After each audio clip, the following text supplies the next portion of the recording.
بسم اللہ الرحمن الرحیم۔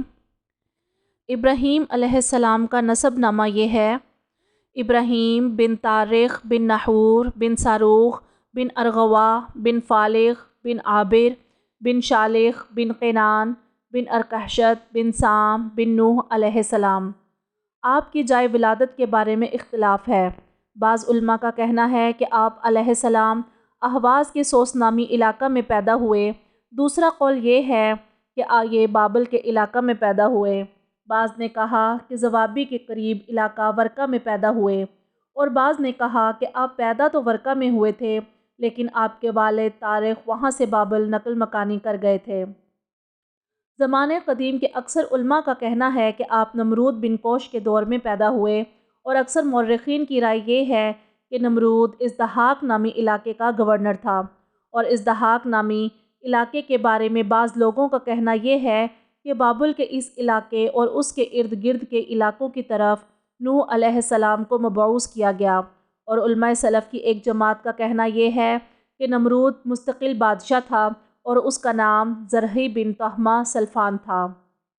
علامہ محمد بن اسحاق کی روایت کے مطابق آزر کوفہ کی بستی کوسی کا رہنے والا تھا، اور یہ علاقہ نمرود کی مشرقی سلطنت کا حصہ تھا اور اسے حاصر کہا جاتا تھا کہ اس وقت نمرود کی حکومت زمین کے مشرق و مغرب میں پھیلی ہوئی تھی، اور بابل پر بھی اس کی حکومت تھی۔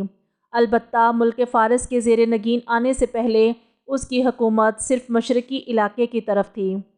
یہ بھی کہا جاتا ہے کہ پوری روئے زمین پر حکومت کرنے والے صرف 3 بادشاہ گزرے ہیں: نمبر 1 نمرود بن ارغوا، نمبر 2 ذوالقرنین، نمبر 3 سلیمان بن داؤد علیہ السلام۔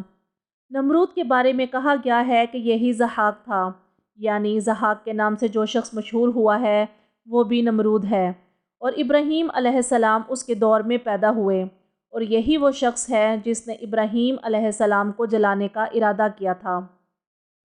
بعض صحابہ کرام رضی اللہ عنہم سے مروی ہے کہ سب سے پہلے پوری دنیا پر حکومت کرنے والا شخص نمرود بن کنعان بن کوش بن سام بن نوح ہے، اور وہ بادشاہ جنہوں نے پوری روئے زمین پر حکومت کی ان کی تعداد 4 ہے: نمبر 1 نمرود، نمبر 2 سلیمان بن داؤد، نمبر 3 ذوالقرنین، نمبر 4 بخت نصر۔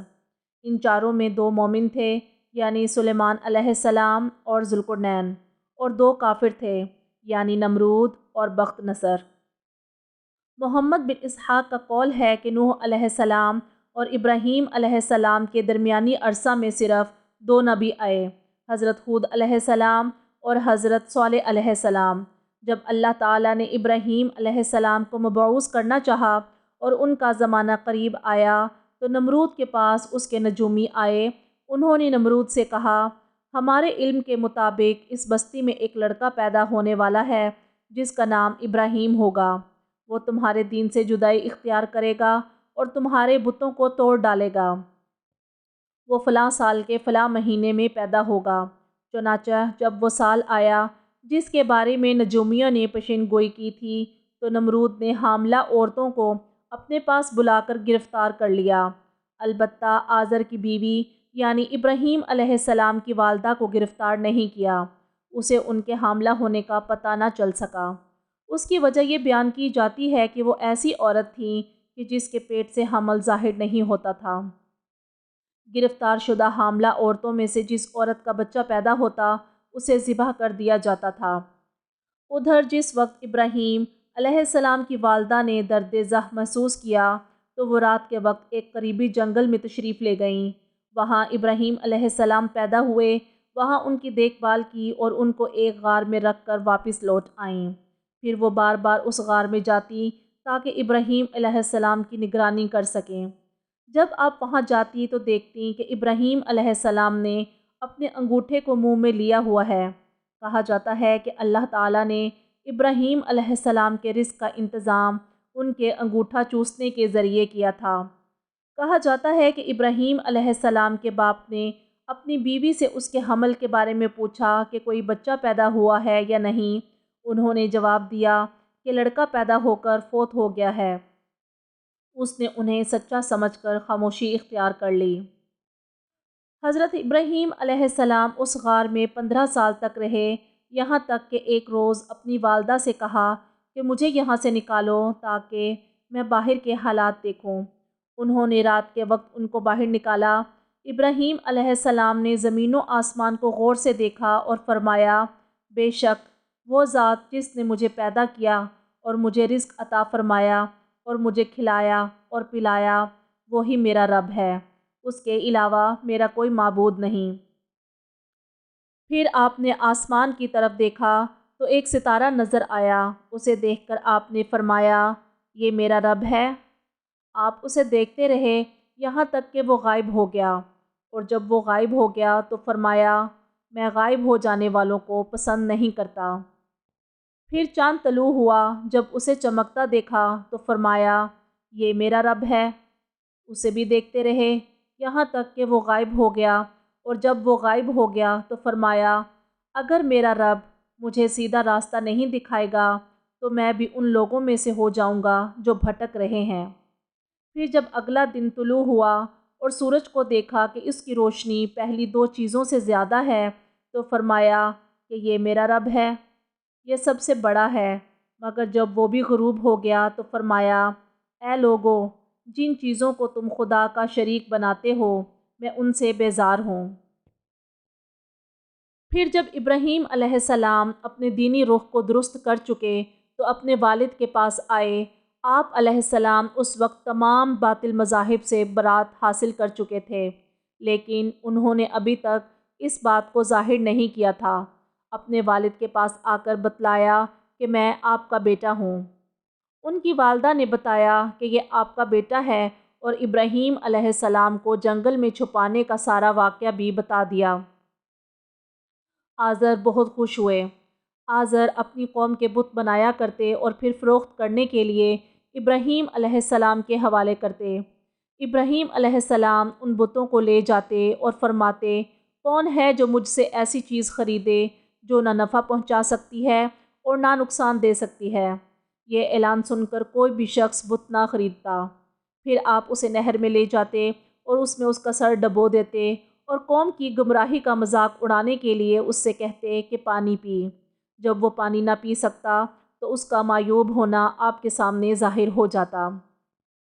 بالآخر قوم اور اہل بستی کے ساتھ اس استہزاء کی خبر نمرود تک پہنچ گئی۔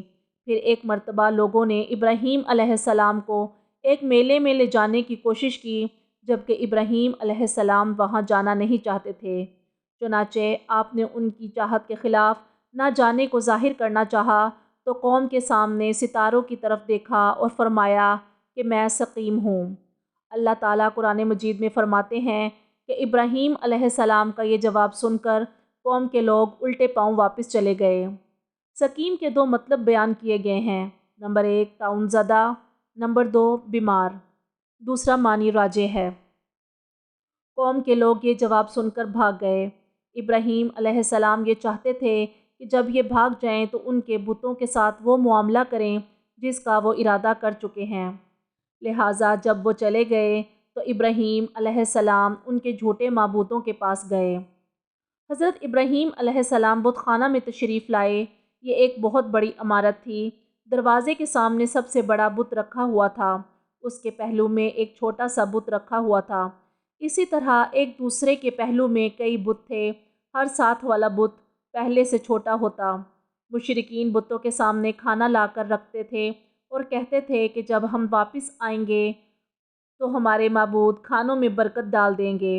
ابراہیم علیہ السلام نے جب ان کھانوں کو دیکھا تو انہیں کہا، تمہیں کیا ہوا کہ تم کھانا کیوں نہیں کھاتے؟ جب وہ نہ بولے تو ابراہیم علیہ السلام نے فرمایا کہ تم بولتے کیوں نہیں؟ پھر انہیں دائیں ہاتھ سے مارنا اور توڑنا شروع کیا۔ ایک ہتھوڑا لے کر ہر بت کو پاش پاش کر دیا، پھر ایک بڑے بت کے کندھے پر کلہاڑا لٹکا دیا اور وہاں سے چلے آئے۔ جب قوم کے لوگ اپنے کھانا لینے کے لیے آئے تو بتوں کا یہ حال دیکھا تو کہنے لگے، ہمارے معبودوں کے ساتھ یہ معاملہ کس نے کیا؟ وہ تو کوئی ظالم شخص ہے۔ بعض نے کہا، ہم نے ایک جوان کو اس کا ذکر کرتے ہوئے سنا ہے، اسے ابراہیم کہتے ہیں۔ ابن اسحاق کی روایت ہے، وہ فرماتے ہیں، جب ابراہیم علیہ السلام کو لایا گیا تو ساری قوم انہیں لے کر نمرود کے پاس جمع ہوئی اور ابراہیم علیہ السلام سے پوچھا کہ کیا ہمارے معبودوں کے ساتھ یہ کام تم نے کیا ہے؟ ابراہیم علیہ السلام نے جواب دیا، بلکہ ان کے سب سے بڑے بت نے کیا ہوگا۔ اگر یہ بولتے ہوں تو اسی سے پوچھو۔ اس کو اس بات پر غصہ آیا ہوگا کہ اس کے ساتھ رکھے ہوئے چھوٹے بتوں کی پوجا کی جائے، حالانکہ وہ سب سے بڑا بت ہے۔ کافر لوگ نادم ہوئے اور انہوں نے کہا، ہم نے ظلم کیا اور وہ بات نہ دیکھی جو اس نے کہی۔ جب وہ اس بات کو جان چکے کہ نہ بت نفع دے سکتا ہے اور نہ نقصان پہنچا سکتا ہے اور نہ کسی چیز کو پکڑ سکتا ہے، تو کہنے لگے کہ تم جانتے ہو کہ یہ بولتے نہیں، لہٰذا یہ ہمیں اس بات کی خبر نہیں دے سکتے کہ یہ کام کس نے کیا ہے۔ اللہ تعالیٰ قرآن مجید میں فرماتے ہیں کہ پھر انہوں نے شرمندہ ہو کر سر نیچے کر لیا۔ اس پر بھی ابراہیم علیہ السلام غالب آ گئے اور انہوں نے یہ کہہ دیا کہ تم جانتے ہو کہ یہ بولتے نہیں۔ تو ابراہیم علیہ السلام نے فرمایا، تو پھر تم خدا کو چھوڑ کر ایسی چیزوں کو کیوں پوجتے ہو جو نہ تمہیں کچھ فائدہ دے سکیں اور نہ نقصان پہنچا سکیں؟ افسوس ہے تم پر اور جن کو تم خدا کے سوا پوجتے ہو، کیا تم عقل نہیں رکھتے؟ پھر قوم کے لوگ کہنے لگے کہ جن کی عبادت کی جاتی ہے ان سب میں ہمارا معبود بہتر ہے۔ ابراہیم علیہ السلام نے فرمایا، تم مجھ سے اللہ تعالیٰ کے بارے میں کیا بحث کرتے ہو؟ اس نے مجھے سیدھا راستہ دکھایا ہے، اور جن چیزوں کا تم اس کو شریک بناتے ہو میں ان سے نہیں ڈرتا۔ جو میرا پروردگار چاہے، میرے پروردگار کا علم ہر چیز کو احاطہ کیے ہوئے ہے۔ کیا تم خیال نہیں کرتے؟ اور بھلا میں ان چیزوں سے جن کو تم خدا کا شریک بناتے ہو کیسے ڈروں، جبکہ تم خدا کے ساتھ شریک بنانے سے نہیں ڈرتے، جبکہ ان جھوٹے معبودان کی اس نے کوئی سند نازل نہیں کی۔ تو ان دونوں فریقوں میں سے کون سا فریق اس حق بات کا مستحق ہے؟ اگر سمجھ رکھتے ہو تو بتاؤ۔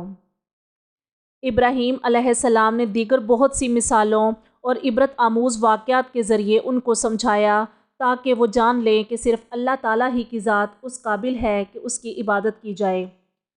علامہ ابو جعفر طبری سے روایت ہے کہ پھر نمرود نے ابراہیم علیہ السلام سے کہا کہ جس رب کی تم عبادت کرتے ہو اور اس کی طرف دعوت دیتے ہو، اس کی عظمت اور قدرت کو بیان کرتے ہو، وہ کیا ہے؟ ابراہیم علیہ السلام نے جواب دیا کہ میرا رب وہ ہے جو زندہ کرتا ہے اور مارتا ہے۔ نمرود نے کہا، میں بھی مارتا ہوں اور زندہ کرتا ہوں۔ ابراہیم علیہ السلام نے کہا کہ تو کیسے زندہ کرتا ہے اور مارتا ہے؟ نمرود نے کہا کہ میں ایسے دو قیدیوں کو بلاتا ہوں جن کو سزائے موت ہو چکی ہو، تو ان میں سے ایک کو قتل کر دیتا ہوں تو گویا اس کو مار دیتا ہوں، اور دوسرے کو معاف کر دیتا ہوں تو گویا اسے زندہ کر دیتا ہوں۔ یہ سن کر ابراہیم علیہ السلام نے فرمایا، اللہ تعالیٰ سورج کو مشرق سے نکالتا ہے، آپ اسے مغرب سے نکال دیجئے۔ وہ نمرود آپ کی بات سمجھ گیا کہ واقعتاً دنیا میں ایسا ہوتا ہے جیسا کہ ابراہیم علیہ السلام کہہ رہے ہیں، اور وہ یہ بات سن کر مبہوت ہو گیا اور سمجھ گیا کہ مجھے اس کا جواب نہیں آتا۔ اللہ تعالیٰ فرماتے ہیں، فَبُہِتَ الَّذِي كَفَرَ، یعنی کافر حیران رہ گیا۔